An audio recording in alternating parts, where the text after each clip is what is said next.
Birshot Morav Rabotai, que je vous protège dans la santé et la joie qui nous. Nous allons parler d'un sujet un peu que vous n'avez pas l'habitude d'entendre tout le temps. D'un côté, nous allons voir, lorsque les Juifs ils étaient en Égypte, et après 400 ans d'esclavage, les Juifs ils sont tombés à un niveau de Toum'a, d'impureté, au plus bas que vous pouvez imaginer. N'oubliez pas une chose, que l'Égypte de l'époque, c'était le lieu de l'impureté le plus impur du monde, à tel point que on peut même pas imaginer que même Hachem, il pouvait pas parler avec Moshe Rabbeinu en Égypte, à cause de l'impureté qu'il y avait en Égypte, dans les villes. Et c'est écrit dans la Torah que beaucoup de fois Moshe Rabbeinu, il sortait en dehors de la ville pour qu'il puisse parler avec Hachem. Pour vous dire que c'était tellement impur, certains endroits en Égypte, et surtout là où se trouvaient les Juifs, que Hachem pouvait parler avec Moshe Rabbeinu. Mais de l'autre côté, on a vu quelque chose d'extraordinaire, que lorsque Hachem, il a frappé les premiers Égyptiens, on a vu que Hachem, il n'a pas fait ça par les mains d'un ange.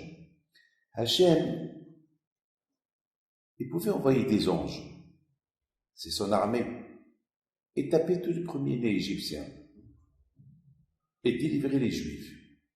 Même ça, Hachem, il l'a pas fait. Pourquoi il l'a pas fait? Parce que Akadosh Baruch Hu, il avait peur d'envoyer des anges. Pourquoi il avait peur? Parce que les anges, ils sont très, très, très purs. Et lorsque les gens, ils vont descendre de là-haut en bas, le fait qu'ils vont se trouver en Égypte, pour eux, l'Égypte, c'est l'impureté. Ils vont tuer tout le monde. C'est pas le cas. Akadosh Baruch Hu, il veut libérer les Juifs de l'Égypte. Il veut faire sortir les Juifs de l'Égypte impure, leur donner la Torah. Or, ce n'est pas possible qu'il envoie un ange, un malach. C'est pas possible. Vous savez, c'est quoi un malach? Un malach, il n'a pas de corps. Un malach est très spirituel. C'est ce qu'on appelle un ange. On dit, celui qui fait mitzvah, il crée un ange. Un ange, il n'a pas de corps. C'est de la lumière. Après 120 ans, lorsqu'on arrive là-haut, il n'y a pas de corps. Là-haut, c'est pas un monde des corps, des vêtements. Ici, vous pouvez acheter des vêtements, la mode, un chapeau, des robes, des vêtements. Parce que pour couvrir le corps, dans l'autre monde, il n'y a pas de corps. C'est sous forme de lumière. C'est ça ce qui se passe dans l'autre monde. L'autre monde, c'est le monde des Neshamot, les âmes qui sont selon la grandeur, comment tu t'es comporté dans ce monde-là, alors ton âme dans l'autre monde, elle va être grandiose.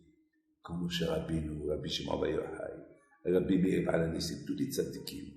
Selon l'effort qu'on fait dans ce monde-là, eh ben, on obtient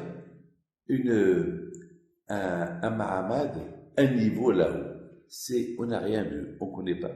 Personne n'est parti là-bas, personne n'est venu pour nous raconter. Mais, d'après nos livres, on sait ce qui se passe là. Une seule chose, on est tous d'accord. Un jour, après 120 ans, on quitte ce monde. On est dans un trou. Et après, vous savez ce qui se passe? Les enfants, ils font Kaddish. C'est quoi Kaddish? Kaddish, c'est Kadosh. Kadosh, c'est le saint. C'est-à-dire, on passe d'un monde à un autre monde. Maintenant, mes amis, ce monde-là, dont on parle maintenant, c'est le monde des anges. C'est le monde des Neshamot, des âmes. C'est le monde des tzadikim. C'est le monde de Dieu. C'est un monde qu'on ne peut pas imaginer. Maintenant, les malachim, c'était pas possible qu'ils viennent dans ce monde-là, parce que pour libérer les Juifs parce qu'ils ne pouvaient pas supporter. Peut-être ils peuvent supporter une maison d'un tzaddik. Oui. Oui. Par exemple, Rabbi Youssef Karo, il avait un Maguide. Il y a beaucoup de tzaddikim qui ont eu des anges qui vont étudier la Torah avec eux. Il y a Rabbi Shimon Bar Yochai qui a vu des anges. Il y a Rabbi Elazar qui a vu des anges. Il y a beaucoup de tzaddikim que la Gemara nous raconte, ils ont vu des anges. Yoshua Abinu, il a vu des anges. Abraham Abinu, il a vu des anges. Yitzhak Abinu, il a vu des anges. Yaakov Abinu, il a vu des anges. Il y a des tzaddikim qui ont le mérite de voir des anges. D'après beaucoup de tzaddikim, je ne veux pas rentrer dans les détails, il y a certains tzaddikim qui ont... Il y a un juif qui m'a posé une question. Rabbi David, en Argentine, il y a 3 semaines. Est-ce que tu as vu un ange dans ta vie? Je lui dis, un ange, je ne l'ai pas vu, mais j'ai vu plus. Il me dit quoi? Je lui dis, j'ai vu plus. Il me dit quoi? Je lui dis, est-ce qu'il y a plus qu'un Kadosh Baruch Hu? Il n'y a pas plus qu'un Kadosh Baruch Hu. Je vois un Kadosh Baruch Hu. Quoi, tu vois un Kadosh Baruch Hu? Oui, je le sens. Sentir, c'est voir. Lorsque on passe devant la cuisine, on sent le repas. On sait que c'est quoi. On sent la viande cuite. On sait c'est quoi. Donc, on voit sans voir. On sent la chose. Celui qui est connecté à Kadosh Baruch Hu, il sent à Kadosh Baruch Hu. Donc, j'ai pas besoin de voir le malach. J'ai pas besoin de voir les tzaddikim qui sont morts. Le plus important, c'est à Kadosh Baruch Hu. Sentir à Kadosh Baruch Hu, c'est la meilleure chose. Alors, Kadosh Baruch Hu, il avait un problème. Il ne pouvait pas libérer les Israël de l'Égypte par l'intermédiaire des anges, parce qu'ils ne vont rien comprendre. Les anges, ils sont tellement purs que s'ils descendent dans ce monde-là, en Égypte, qui était impur, ils pouvaient tuer tout le monde. Alors qu'Akadosh Baruch Hu, il est descendu lui-même. Alors qu'Akadosh Baruch Hu, il évitait de descendre, et il est descendu. Alors je me suis posé une question. On a vu que beaucoup de fois, Moshe Rabbeinu, il était obligé de sortir de la ville pour parler avec Dieu. Et là, on voit que Dieu est descendu. Comment? Ça, c'est une question que Comment? Je répète la question. On a vu que Moshe Rabbeinu, beaucoup de fois pour parler avec Dieu, en Égypte, il sortait de la ville, parce que dans la ville, il y avait de l'idolâtrie.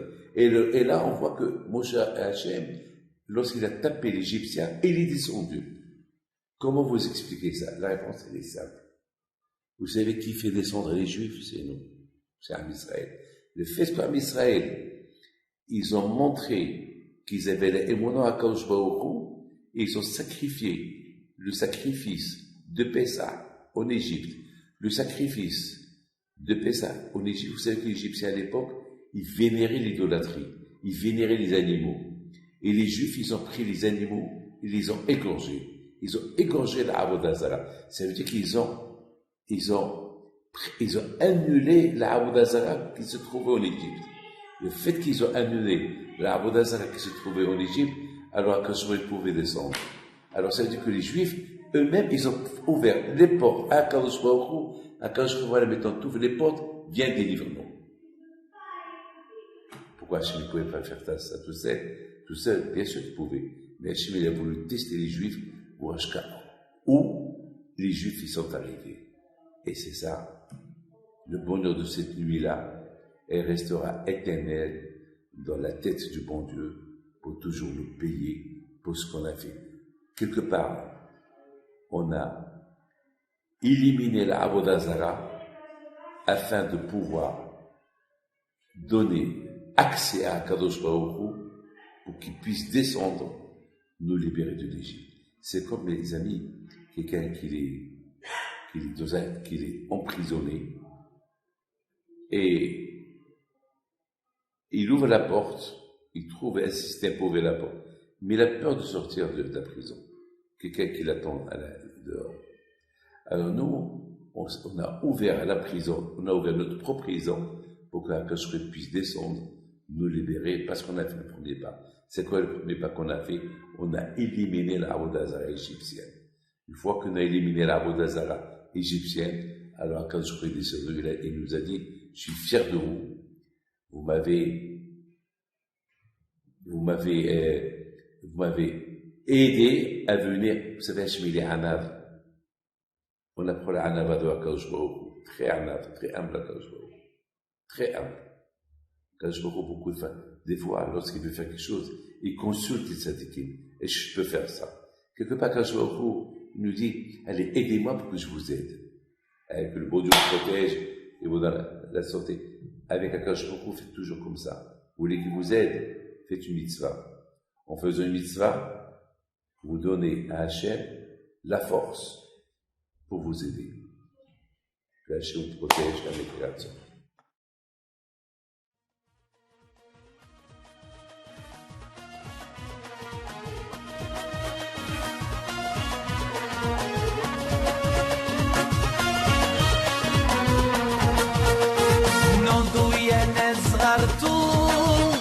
على ربيع حيم بنتو وقف لنا زي خو